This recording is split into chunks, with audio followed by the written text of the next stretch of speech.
वन्दितु सर्वसिद्धे ध्रुवममलमणोगमं गदिं पत्ते वोच्छामि समयपाहुड मृण्मोऽसुदकेवली भणिदम्। पंच परमेष्ठी भगवान की जय। संवर अधिकार समय सारजी ग्रंथ में चल रहा है। क्या पढ़ा, क्या पढ़ेंगे? पढ़ा था संवर होता है भेद विज्ञान से। भेद विज्ञान कैसा होता है ये अच्छी तरह आचार्य श्री ने समझाया। अब आज ये बताएंगे संवर करने वाला कैसा होता है और संवर का फल क्या होता है। गाथा नंबर 195 निकाल लें, हमारे साथ बोलिए। जो सर्व संग मुक्को, जो सर्व संग मुक्को, ध्यायदि अपाणमपणो अप्पा, ध्यायदि अपाणमपणो अप्पा, रविकम्मं लोकम्मं, रविकम्मं लोकम्मं, चेदाचिन्तेदि एयत्तम्, चेदाचिन्तेदि एयत्तम्। बोलो। जो सर्व संग मुक्को, ध्यायदि अपाणमपणो अप्पा, रविकम्मं लोकम्मं, चेदाचिन्तेदि एयत्तम्। जो सर्व संग मुक्को, ध्यायदि अपाणमपणो अप्पा, रविकम्मं लोकम्मं, चेदाचिन्तेदि एयत्तम्। गाथा के एक एक शब्द के अर्थ पर ध्यान दें। जो सर्व माने समस्त, संग माने परिग्रह से, मुक्को माने रहित हुआ। जो समस्त परिग्रह से रहित हो गया है। ध्यायदि ध्याता है, अपाणम आत्मा को, अपणो आत्मा से, अप्पा आत्मा। क्या अर्थ हुआ? जो आत्मा समस्त परिग्रह से रहित हुआ, अपनी आत्मा को अपनी आत्मा के द्वारा ध्याता है। स्वयं का ही ध्यान करने वाला, स्वयं ही ध्यान करने वाला, ऐसा वो आत्मा। और किसको नहीं ध्याता? णवि नहीं ध्याता है, कम्मम कर्म और नो कम्मम नो कर्म को, कर्म और नो कर्म को नहीं ध्याता है। चेदा ऐसा आत्मा, चिंतेदि चिंतन करता है, एयत्तम एकत्व का, एकत्व का अकेलेपने का। अकेलेपने का मतलब मैं अकेला हूँ, संसार में मेरा कोई है भी नहीं, था भी नहीं, होगा भी नहीं। अकेला ही हूँ, अकेला ही था, अकेला ही होऊंगा, ऐसा चिंतन करता है। फिर एक बार देखें संवर किनके होता है? जो आत्मा इन गुणों से विशिष्ट होता है। पहले बताया था जो पुण्य और पाप योगों से अपने को दूर करके और दर्शन ज्ञान में स्थित हो जाता है आत्मा, उसके संवर होता है। तो वो और क्या करता है उसके बारे में इस गाथा में बता रहे हैं। जो सर्व संग मुख को, पहली बात निर्ग्रंथ अवस्था हो और बाह्य और अंतरंग परिग्रह से रहित हो, ऐसे समस्त परिग्रह से रहित तो हुआ हो, और वह आत्मा जो अपनी आत्मा के द्वारा अपनी आत्मा को ध्यान कर रहा है, अन्य के ध्यान की गुंजाइश नहीं, अन्य कोई वस्तु चिंतन में नहीं कर्म और नो कर्म को, द्रव्य कर्म को या नो कर्म माने शरीर आदि को किसी का ध्यान नहीं करता। ऐसा आत्मा सिर्फ अपने एकत्व का चिंतन करता है। बस मैं अकेला हूँ, बस उसी में रहूँ, उसी का चिंतन करता है। अर्थ देखिए, जो समस्त बाह्य आभ्यंतर परिग्रह से रहित तो होता हुआ जो आत्मा अपनी आत्मा को अपनी आत्मा के द्वारा ध्याता है, कर्म और नो कर्म को नहीं ध्याता है, ऐसा गुण विशिष्ट आत्मा एकत्व का चिंतन करता है। करता क्या है? अपने एक पने का चिंतन करता है। ऐसी आत्माओं के संवर होता है। और आगे निर्जरा और क्या होती है ये आचार्य स्वयं बताएंगे। पंडित जी, एकत्व का चिंतन कैसे होता है? 12 भावनाओं में 2 भावनाएं हैं। एक 4 नंबर में एकत्व भावना, 5 नंबर में अन्यत्व भावना। एकत्व भावना में होता है मैं अकेला हूँ, एक पने का चिंतन। अन्यत्व भावना में होता है अन्य सबसे भिन्न हूँ, ऐसा चिंतन। इस तरह जो एक पने का चिंतन होता है वह एकत्व का चिंतन है। जहाँ देह अपनी नहीं, तहाँ न अपनों कोय, घर संपत्ति पर प्रगट है, पर है परिजन लोय। अन्यत्व का चिंतन। और एकत्व के चिंतन में क्या आएगा? एकत्व में इससे पहला दोहा, एकत्व क्या होता है? आप अकेला अवतरे, मरे अकेला होए, यो कबहू इस जीव का साथी सगा न कोय। मेरा कोई है ही नहीं, मैं तो अकेला जन्म लेता हूँ, अकेला मरता हूँ, अपने किए को खुद भोगता हूँ। एकत्व भावना, अकेलेपन का चिंतन। आचार्यों ने अकेलेपन के चिंतन के बारे में बहुत अच्छे अच्छे श्लोक दिए हुए, जैसे एकोहम निर्ममः शुद्धो ज्ञानी योगींद्र गोचरः बाह्या संयोगजा भावा मत्तः सर्वेपि सर्वथा। देखो, एकोहम मैं अकेला हूँ, निर्ममः मेरा किसी से कोई संबंध नहीं, शुद्धो मैं बिल्कुल शुद्ध हूँ। शुद्ध हूँ का मतलब मुझ में राग द्वेष क्रोध मान माया लोभ कुछ नहीं। ज्ञानी जानने वाला हूँ। योगींद्र गोचरः बड़े बड़े जो मुनि महाराज होते हैं वे मुझे अपने ध्यान में देखते हैं, बस उन्हीं के द्वारा मैं देखा जाता हूँ। बाह्या संयोगजा भावा, जितने अन्य सब बाह्य पदार्थ मुझे संसार में प्राप्त हुए हैं, मत्तः सर्वेपि सर्वथा, वे सर्वथा मुझसे भिन्न हैं। मेरा कोई नहीं, किसी का अंश मेरे में नहीं, मेरा अंश किसी में नहीं। ऐसे एकत्वपने का चिंतन होता है कि मैं अकेला हूँ, बिल्कुल सबसे भिन्न हूँ। इसका मतलब है एकत्व का चिंतन। ये कब होता है? मुनिराज समाधि में बैठे हों। हम कब करते हैं? जब हम सामायिक में बैठे हों। कहीं कहीं पूजा करने में भी एक पने का चिंतन आ जाया करता है, जो बड़ा आनंददायक होता है। पंडित जी, मुनिराज के पास परिग्रह है ही नहीं, तो समस्त परिग्रह रहित क्यों? परिग्रह 2 प्रकार के होते हैं, एक बाह्य परिग्रह और एक अभ्यंतर परिग्रह। बाह्य परिग्रह 10 प्रकार के, क्षेत्र वास्तु, हिरण्य सुवर्ण, धन धान्य, दासी दास, कुप्य भांड। हमने माना मुनि महाराज के पास बाह्य परिग्रह नहीं है। अब आइए अंतरंग परिग्रह कौन से हैं? वो है 14, 4 कषाय, 9 कषाय और 1 मिथ्यात्व। तो इनमें तो ये तो मुनि महाराज के पास है अभी, चारों कषाय संजुलन है, 9 कषाय भी अपने अपने हिसाब से हैं। हाँ, मिथ्यात्व तो नहीं है। अब जिस समय वह आत्मा अपनी आत्मा को ध्यान करता है ना, उस समय जो और कषाय हैं या 9 कषाय हैं, तद्रूप उसका परिणमन नहीं होता। चित्त में रंच मात्र भी क्रोध मान माया लोभ नहीं, हास्य रति आदि कुछ नहीं होते।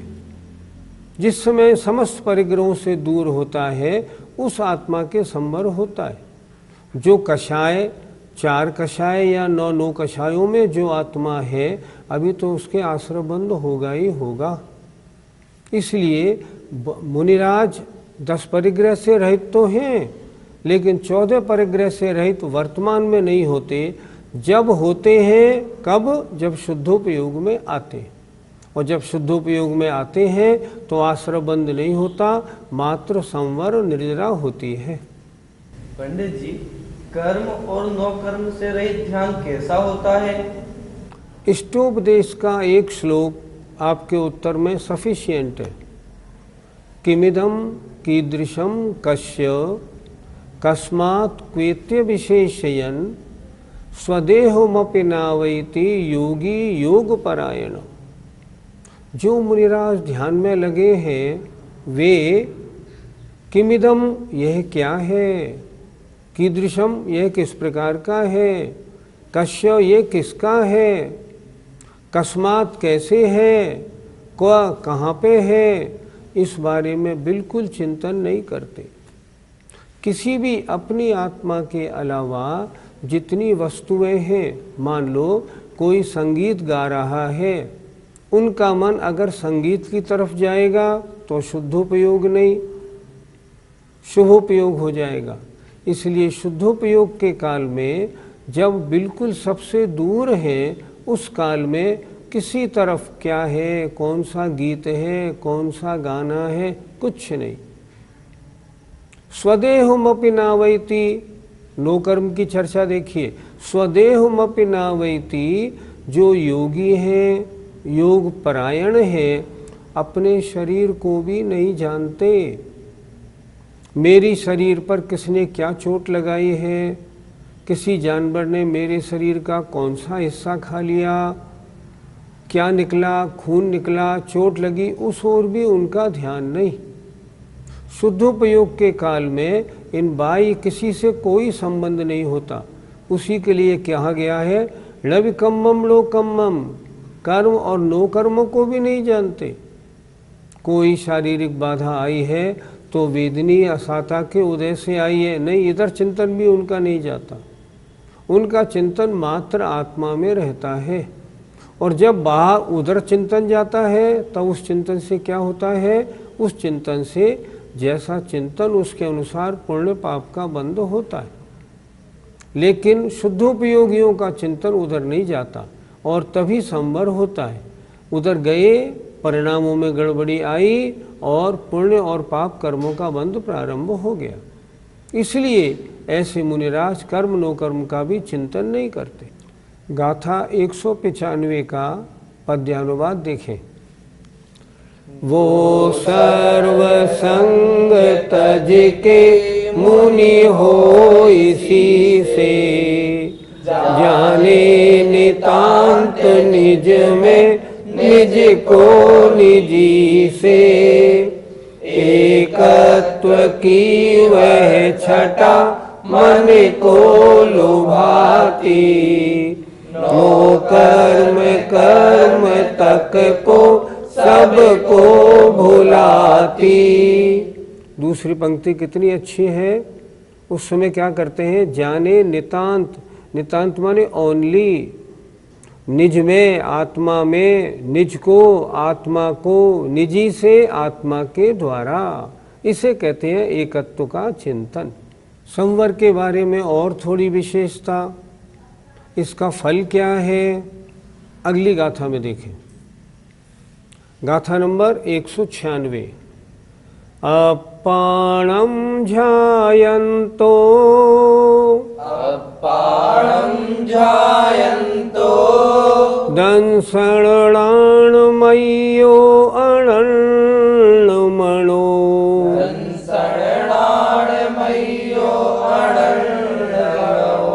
लहदी अचिरेण अप्पा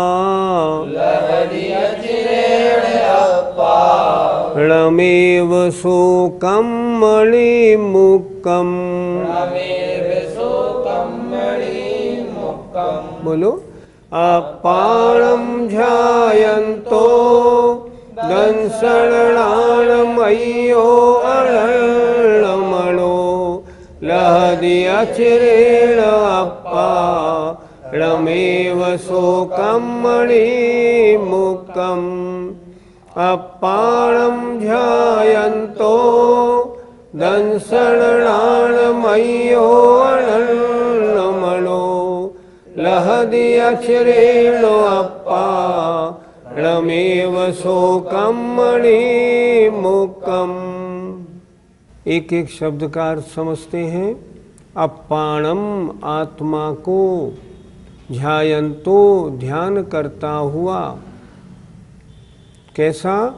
दंसणाणमयो दर्शन ज्ञानमय, और अनन्यमयो अनन्यमय होता हुआ। अनन्यमय अन्य रूप नहीं होता हुआ, अन्यमय अर्थात अन्यमय नहीं होता हुआ।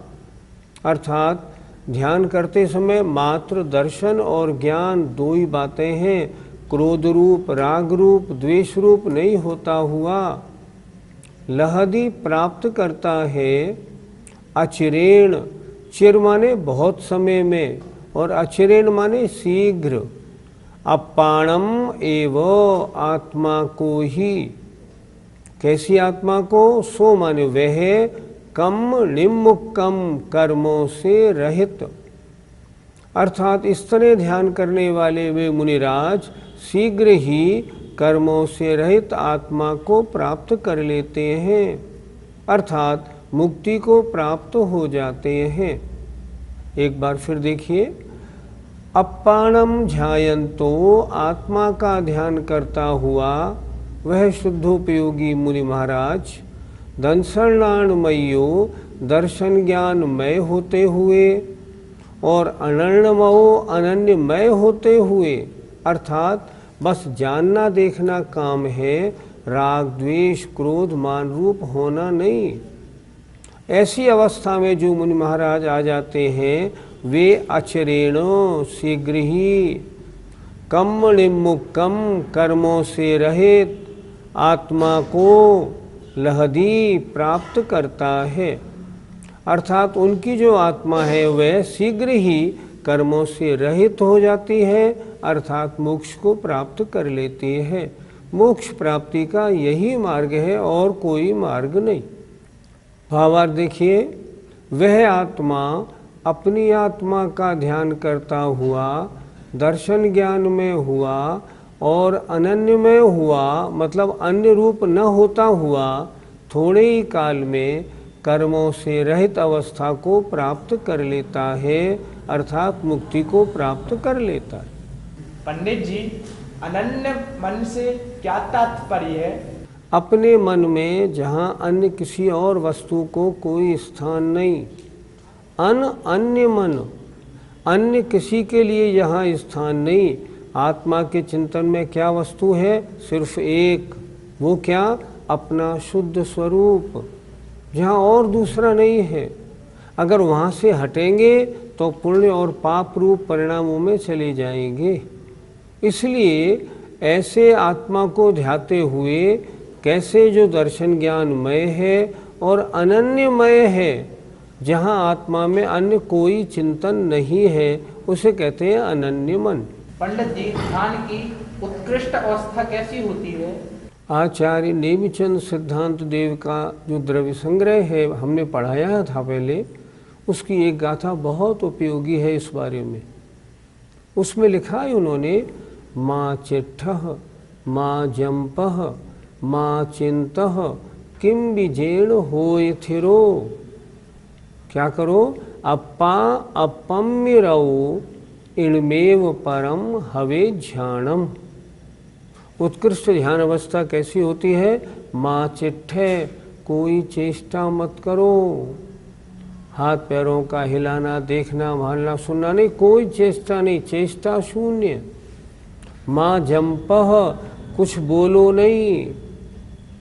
माँ चिंतह, कुछ सोचो भी नहीं। मतलब मन वचन काय की एक ही क्रिया है, आत्मचिंतन। ना कुछ अन्य सोचना, ना कुछ अन्य बोलना, ना कुछ अन्य शरीर से करना। कितनी सुंदर गाथा है। माँ चिट्ठह, माँ जंपह, माँ चिंतह, क्या करें? किम बीजेण होय थिरो। इस प्रकार स्थिरता को प्राप्त करके अप्पा अपम्य रहो, आत्मा को आत्मा में लगा दो। इनमेव परम हवे ध्यानम, ऐसे परम उत्कृष्ट ध्यान होता है। जो मुक्ति को प्राप्त करने वाले हैं, संबर और निर्जरा के महान अधिकारी हैं, ऐसे मुनि महाराज तो ऐसा ध्यान लगाते हैं। और इसे हम कहते हैं शुद्धोपयोगी मुनि महाराज का ध्यान। इसे हम कहते हैं सर्व कर्मों को नष्ट करने वाला ध्यान। हम इसे कहेंगे संबर और निर्जरा का महान उपयोग, उद्यम, पुरुषार्थ, उसका नाम है। ऐसे एकाग्र ध्यान होता है। पंडित जी, जब मुनिराज ऐसा ध्यान करते हैं तो उन्हें कैसा लगता है?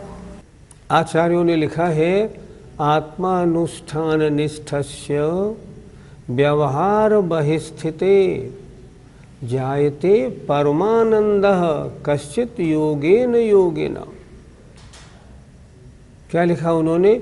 आत्मानुष्ठान निष्ठस्य, जो योगी आत्मा के अनुष्ठान में लगे हुए हैं, मात्र आत्मचिंतन में लगे हैं और कुछ नहीं कर रहे, और व्यवहार बहिस्थिते, और समस्त बहिरंग क्रियाओं से बाहर हो चुके हैं, सिर्फ एक क्रिया है आत्मा में डूबने वाली, उनको क्या होता है?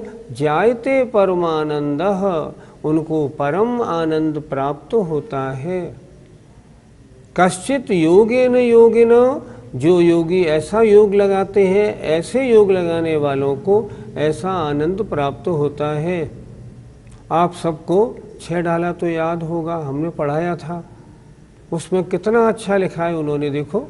यो चिंत निज में थिर भये, तिन अकथ जो आनंद भयो, सो इंद्र नाग नरेंद्र व अहमिंद्र के नाही कयो।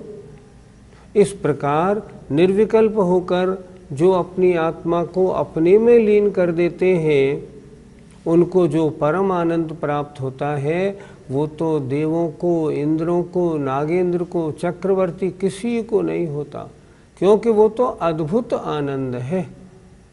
आनंद का मतलब निराकुल आनंद, सुख।